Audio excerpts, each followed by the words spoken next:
নিরামিষের দিন ভেবে পাচ্ছেন না কি খাবেন? তাহলে এরকম আলু পটল পোস্ত ট্রাই করে দেখতে পারেন। সবার প্রথমে মা আলু পটলগুলোকে ভালোভাবে কেটে নেয়, তারপরে বাটনার মধ্যে পোস্ত লঙ্কা সুন্দরভাবে মিহি করে বেটে নেয়।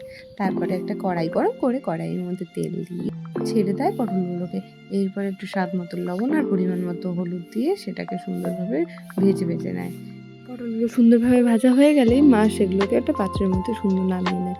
এরপরে মা একটু কড়াইয়ের মধ্যে দিয়ে দেয় তেল দিয়ে দেওয়ার পরে মা সেখানে কিছুটা পরিমাণ মেথি অ্যাড করে মেথিটাকে সুন্দরভাবে ভেজে নিয়ে মা ওই যে আলুগুলো কেটে রেখেছিল সেই আলুগুলো সুন্দরভাবে কড়াইয়ে ছেড়ে দেয়। আলুগুলোকে একটু ভালোভাবে ভেজে নিয়ে মা সেখানে দিয়ে দেয় কিছুটা পরিমাণ লবণ আর সামান্য পরিমাণ হলুদ।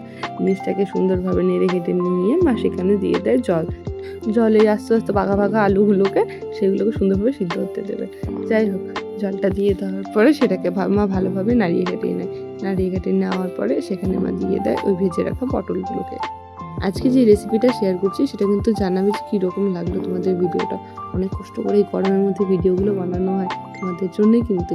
যাই হোক, পটলগুলো দিয়ে দেওয়ার পরে মা সেটাকে ভালোভাবে নাড়িয়ে চাড়িয়ে নিচ্ছে এবং কিছুক্ষণ পরে দিয়ে দিয়েছে সেই বেটে রাখা পোস্ত লঙ্কা বাটাটি এবং সেটা দিয়ে একটুখানি জল দিয়ে সেটাকে নাড়িয়ে চাড়িয়ে নেয়। জিনিস সুন্দরভাবে ফুটে আসলে মা সেখানে দিয়ে দেয় একটু কাঁচা সরষের তেল।